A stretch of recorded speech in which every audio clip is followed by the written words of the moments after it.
Let's bring in John Bussey. He's the associate editor of the Wall Street Journal newspaper. Of course, this is what Trump wants. He wants us to talk about him no matter what he's saying. Exactly right. So you may view this as unlawful, which it is, right? It's unconstitutional. You can't do this. It's crazy to even speak of it. You might consider it fear-mongering. You might consider it racist. You mean it is those things? Anti-religious.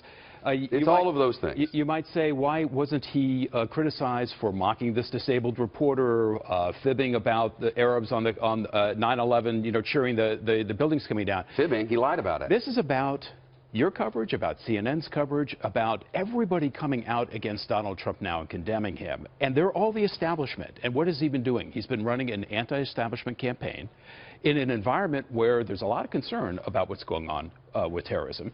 And among Republicans, there is a feeling about Muslims that's not supportive. There are polls that show a lot of Republicans, particularly evangelical ones, feel that Islam should not be legal in the United States. A lot more feel that they're not really sure, you know, how they feel about it. A lot and more he's tapping need to into be that. led by somebody, not to be dragged down the wormhole by some carnival huckster. Somebody needs to come up and remind them what this nation is and what we're about and how we dream and the way we were founded and what our Constitution is. He's not representing any of that. He's representing the worst, darkest part of all that is America. So you and I and a lot of Americans and all of the Congress people who came out and condemned it may feel that way.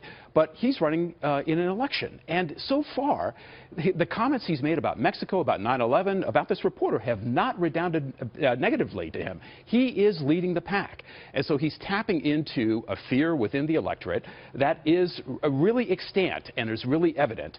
And we'll see from polls whether this propels him forward or propels him back. Everybody who's criticized him is part of the establishment. He will interpret that as now the Republican Party trying to protect their jobs, push Trump out so that they can maintain the status quo and keep their jobs. They've tried every tactic they know. It's the worst kept secret on earth that the establishment needs him to go away. Because if he doesn't go away, there are great fears about what will become of this party as a national. Yeah, look, there are lots of echoes of this in American politics. Father Coughlin from the 1930s. I mean, you can go on and on with people who have tapped into this kind of fear-mongering. But it can be effective as well. And I think what you saw with Paul Ryan, the Republican Party trying to distance itself, you're going to see a lot more of that in the coming days. You're seeing super PACs forming that are going to run ads against Donald Trump.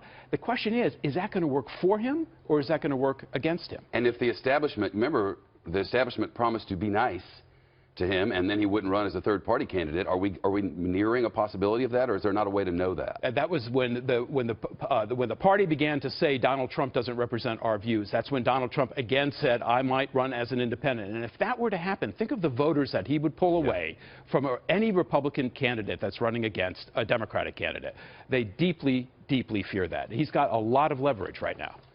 John Bussey from Wall Street Journal and WSJ.com. Thank you. Pleasure.